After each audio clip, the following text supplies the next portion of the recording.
trying to end a long-standing split. Palestinian rival groups Fatah and Hamas reach a deal, but previous reconciliation attempts between them have failed. Can this one succeed, and what could it mean for the future of peace talks with Israel? This is Inside Story.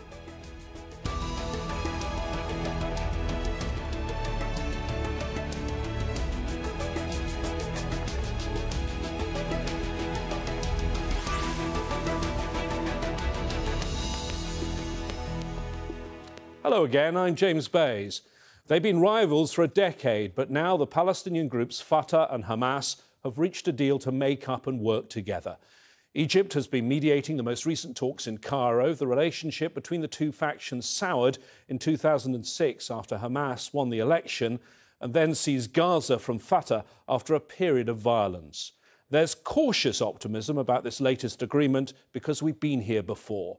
Will this time be different? Harry Fawcett has more on the deal from Ramallah in the occupied West Bank. Well, in a recorded statement that has been played on Egyptian television, we've heard from the two delegation heads, and what appears to be the case is that this agreement, among other things, will centre on the Rafah crossing between Egypt and Gaza. The Palestinian Authority delegation head saying that the PA would assume full control of that, of running that by November the 1st at the latest. Other things we've been hearing are that thousands of Hamas officials who've been providing government services in the 10 years, that they, or at least some of them, will be brought under the PA authority within the next 4 months, and that some 3,000 Palestinian Authority security officers, they will be merged with the security that has been provided by Hamas in Gaza in the last 10 years. As for people in Gaza, they're just desperate for this to work. When we used to hear about any reconciliation efforts, we would think immediately of the failure of it. But we hope this time is different. Unity could at least solve the power crisis and bring happiness to the Gazan people. We've had enough. 11 years of suffering without electricity, no medicine for ill people, no traveling. We want to live like other nations.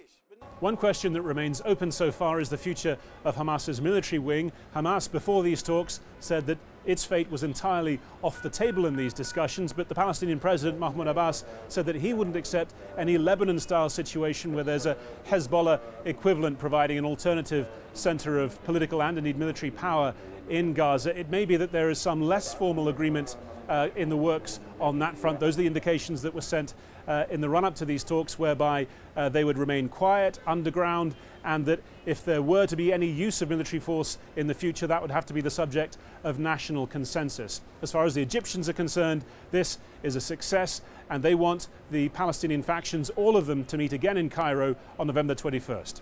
Harry Fawcett, Al Jazeera, for Inside Story in Ramallah.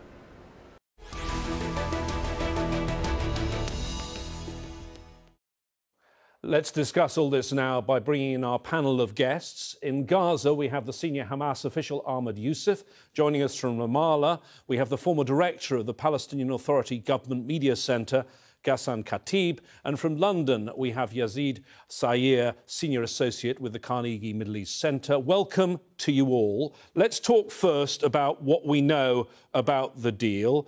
Ahmed Youssef, you represent Hamas. You know what's in this deal. Let me ask you possibly the most difficult question. Under this deal, who is in control of your weapons? Who will be in command of your fighters? They're estimated there's something like 25,000 fighters and commanders. Tell me that key question. Yeah, with the good intention that we have right now between Fatah and Hamas and this kind of endorsement by the president, we should be all the Palestinian weapon. I mean, the one who are part of the government should be under the authority of the Palestinian government.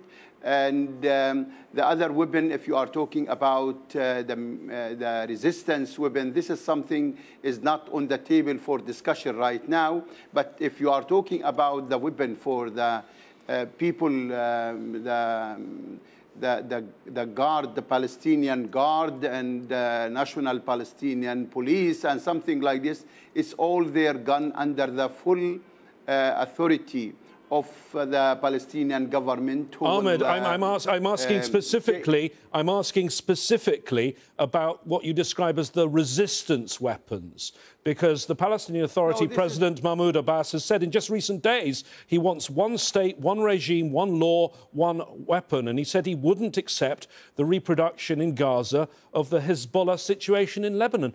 With regard to your Hamas weaponry, isn't that what we've got? I think there is a contradictory between some of the statement coming either from President in the way that the people try to misunderstand what really has been agreed in Cairo in 2011, which means that the resistance weapons is not on the table for discussion right now. And this is what has been also many of the people being addressed this issue and saying this is not right now for discussion. Even the Fatah delegation and also of those of Hamas who've been talking about this is not on the table. Even the Egyptian, the mediator, the Egyptian interlocutor, also they have said this is not for discussion right now. This is what has been talking about. The weapons is the weapon that under the authority of the Ministry of Interior. OK, let's go to Ghassan Khatib in Ramallah. Make it clear that you are not a spokesman now for the Palestinian Authority, but you have been in the past, and you know very much the thinking there in Ramallah. President Abbas, didn't he, wanted these weapons and fighters directly under Palestinian Authority control? In principle, in general, maybe yes, but I think that this issue is postponed at the moment, because apparently in this phase of the internal negotiations, the two sides have agreed on the gradual approach. So they agreed on one thing, as we learned so far. They agreed on the necessity that the government, the official Palestinian government of Mahmoud Abbas, would extend its responsibility and role into Gaza. So the civilian departments and the government departments will be unified according to what has been agreed on yet.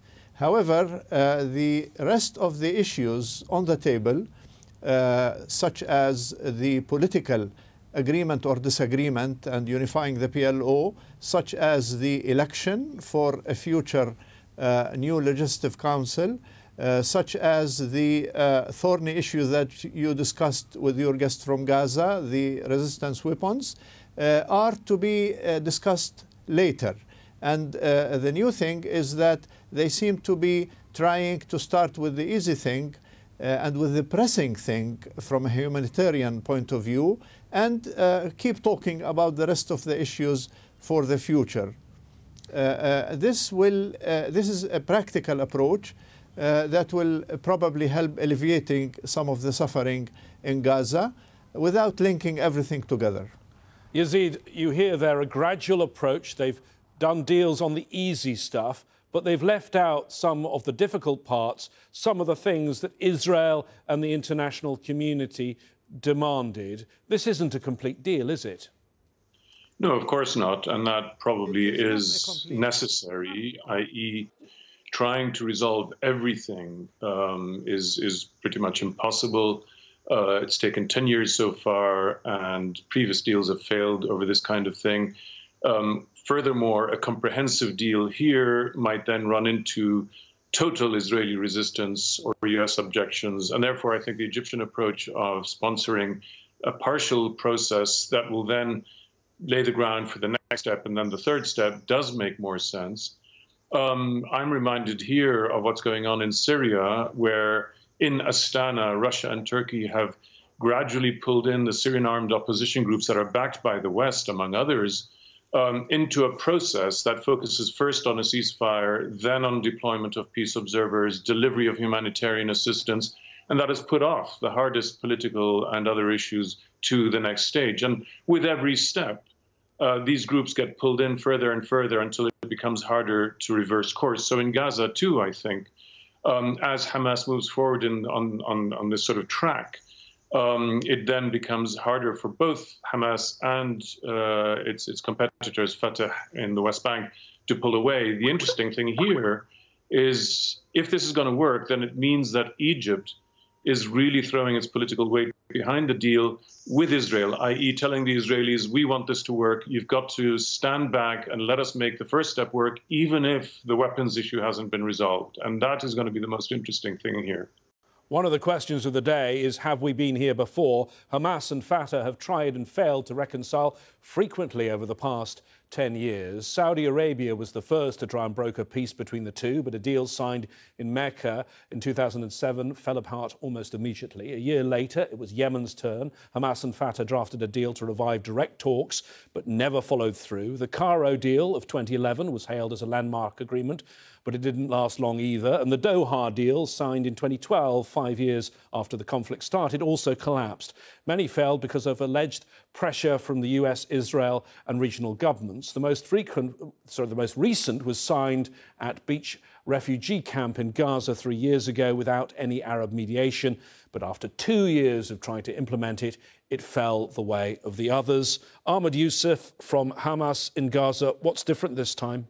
This different that 10 years of miserable life and internal conflict, one way or another, that the Palestinian, both in Fatah and Hamas, they feel lost, and they lost the trust of the people. Their popularity have been decreased a lot, and also there is now in the Egyptian that it sounds like they are serious about solving the problem. It has become a mediator. They tried to build the relation between Fatah and Hamas. They've been playing a good interlocutor role, and it sounds like the veto that been people talking about all the time, yani the intellectual and the elite saying that there is American veto, Israeli veto. It sounds like there is something being done or cooked for the future. Yani it sounds like there is something being cooking, and it needs that both Palestinians be united and ending their division and having under the authority of one president and one government, that it could help if there is a peaceful settlement to the conflict. This is the way they're going to handle it. And also because the people, the Palestinian people, they lost, especially a graduate student here in Gaza, more than 100,000, they lost any glimmer of hope and about their future and became a threat. And also what happened, the security threat coming from the Salafi jihadists, which being considered a threat to both the national Palestinian here in Gaza and also to the Egyptian. It's considered national threat to the Egyptian. It's became a regional threat. We both, Egypt and Gaza, became feel that this is a serious threat and having a risk on both of us. Ahmed, let me just pick you up on something you said there. You said, or seemed to suggest, this could be part of something bigger. Do you have any evidence that this is being tied in with the Egyptians, possibly in coordination with the Trump administration? Is this part of the Trump peace plan, in your view? Yeah, some people from the elites, political elites also talking. There is something being cooking, and it sounds like something needs to end the conflict on the region, because there is another threats. And with the ending with the Islamic State, or what they call it, Tanzim Daesh, this is the things, there is something being planned to end the conflict in the region and ending that, what they call the Islamic threat in the region. So there are people talking. There are many issues being addressed regarding this. There are certain plans regarding the future of the West Bank and Gaza being joined with the Jordanian and something like this.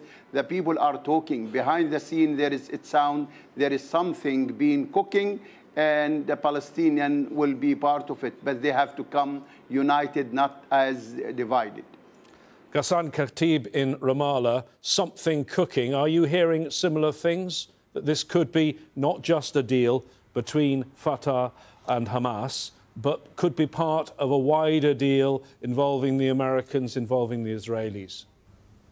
I doubt that very much. There is a lot of rumors and speculations. You hear it from journalists and analysts, But I don't think there is a ground for this because given the nature of the politics of the current Israeli government, there is no room for any kind of compromise, because this Israeli government is not prepared at all to give and take concerning the future of the Palestinian occupied territories. And I think that the American administration is too busy with two other more pressing and dramatic files in their hand. Therefore, I don't think at all that this is going to be part of anything bigger. And probably this is only the conspiracy theory that is spreading always very fast in this part of the world. Yazid, let me ask you more about the role of Egypt in all this. They seem to be the guarantor of this deal, which was announced at dawn, Cairo time, in Cairo. Egypt and Hamas's relationship has been somewhat complicated. Perhaps you describe it as Hamas being somewhat wary under Mubarak. Then Hamas, which of course is a Muslim Brotherhood affiliate, was very close with Mohamed Morsi's government. After Mohamed Morsi's overthrown in July 2013, how would you describe the evolving relationship between Hamas and President Sisi's government? Well, clearly relations were very bad for a long while. They've only started improving in the last few months, one might say. And a part of that, I think, is that the Hamas leadership that badly misjudged just how favorable conditions were after the Arab Spring in 2011 and the arrival of the Muslim Brotherhood to power in Egypt in 2012. It's taken them a few years to rethink their overall approach and to understand that they simply have to patch up with the most powerful regional governments that affect them, and that's Egypt first and foremost because of the joint border, but also Saudi Arabia and others in the Gulf. But beyond that, I think that whether it's for Egypt or for Hamas and for President Abbas in Palestine, I think tactical considerations are dominant here. You focused earlier on the question of Hamas weapons and the Qassam brigades and what happens to them under the deal. That clearly is not resolved yet. Whether Hamas will go further towards reaching some sort of formal peace deal with Israel is another big question, whether the US will allow any of this. All of these are left unanswered, and I don't think Egypt has enough clout to either force the Palestinians nor, bring the Israelis to the table for reasons that Ghassan Khatib just explained, I think, adequately. So if Egypt knows that it can't deliver an actual peace deal and the Palestinians understand that they haven't gone far enough amongst each other and that they can't resolve these issues, that probably means that everyone right now has very strong tactical reasons to get involved in a deal, to go forward, to stick to this deal, to make it work, and to make issues of daily life, government, the flow of goods and trade and credit, banks to operate and so on, to ease the crisis of Gaza. Israel has an interest in that as well. And therefore, in a sense, the more modest scenario suits everyone's purpose and defers the issues that at the moment, I don't think anyone is yet ready to deal with. As you say, it's very easy in a discussion like this to stick with the political and forget the real life of 2 million people, because the people living in Gaza have been caught in the middle of this rift between Hamas and Fatah.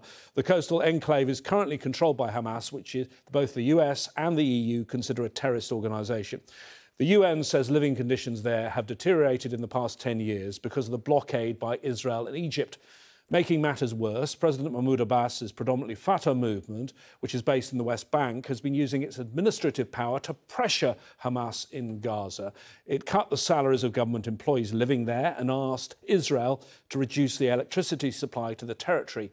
In the blazing heat this summer, the power crisis was so bad Gaza's 2 million residents had as little as 3 hours of electricity a day. Ahmed, you're there, you live there. How bad are things now? The situation is still very bad. The electricity we are talking about 4 hours in 24 hours. And Also, the medical supplies, the hospital is very terrible. So the people are really looking for something, to see something, facts on the ground. And this is where the people, that some of them showing joy and happiness, happiness for that they both agreed, signed the agreement in Cairo, hoping that to see facts on the ground, that on the next few days or weeks, the people will see electricity improved, and also the people be able to travel, to cross the, to travel through the crossing of Egypt, and things to be sound more easy in their life, and also the student to feel or to see a glimmer of hope for something, traveling and seeking their pursue their future abroad or something like this. Situation is still very, very terrible, and people living in very miserable life. So I hope that the government will extend its support and help, and really quick reconstruction the ministries to make it all functioning well the way the people are seeing in the West Bank. Yazid, I don't want to sound cynical, but that awful situation and the fact it seems so close to breaking point, do you think that helps or hinders this deal? It's helped in the sense that the two main political parties couldn't go on ignoring the humanitarian plight of their own people. It also means that, unfortunately, the success of this deal, at least in its first phase, hinges rather heavily on whether the US, the EU, and others in the Gulf in particular will back it up with increasing the flow of goods and people and credit into Gaza, which means getting Israeli cooperation. It also means that if the two civil services that Hamas built and that the PA used to run in Gaza, if they're to be merged and integrated, then you need a financial package either to lay people off or to pay for the massive increase in the payroll. And already the Palestinian Authorities stretched, Hamas is effectively broke. And so for even this simple, innocuous kind of thing to happen, other countries are going to have to step up and commit the sort of resources to make this work in the first phase, to build confidence, to build public support in Gaza. Otherwise, we'll simply be creating a lot of resentment, a lot of disparity between those who are now back on the payroll of the Palestinian Authority versus those who used to be on the Hamas payroll and are receiving no salaries at all. And since Ahmed Yusuf referred to the threat of Salafist jihadism in Gaza and in Sinai, we could simply be pushing people into their arms. I think we need a clear, unambiguous sort of commitment by the EU, the US, the Israeli government, and the GCC to making this work. Because if we go back to, well, Hamas are terrorists, we don't like them, we won't deal with them, we could end up really with a blocked situation that'll simply collapse again. Ghassan, let me ask you, you've heard there the idea that other countries need to step up, particularly the US and the EU, but even if they provide resources, in the end, it's up to Israel to let them into Gaza. How do you think the Israeli government's going to react to this? Well, if Hamas will succeed in throwing this hot potato of governing Gaza into the lap of the PA, then I think that there are certain serious obstacles for the success in this task. One of it is the finances that Yazid referred to correctly. But second, the dual authority reality that is going to be faced in Gaza. And three, the attitude of Israel and the United States. In my analysis, if the agreement will be limited by the civilian activities and by the Palestinian government trying to contribute to alleviating the suffering in Gaza and diffuse the growing tension and prevent a possible explosion, then I think that both Israel and the United States will have no problem with this. But the minute they cross the border into security or political agreements that will really end this split in the political sense, I think that Israel will start to put obstacles, because Israel is very comfortable with the current political split between Fatah and Hamas, between West Bank and Gaza. Thank you, Ghassan, and thank you to all our guests, Ahmed Youssef, Ghassan Khatib and Yazid Sayer. And thank you to you too for your time. If you didn't catch all the programme, you can watch it again on the web at aljazeera.com. If you have views on Hamas and Fatah and the deal, go to our Facebook page. It's facebook.com/AJ Inside Story. Also on Twitter, our handle is @AJ Inside Story. Tell us about today's programme or what we should discuss next time. But from me and all the team, goodbye for now.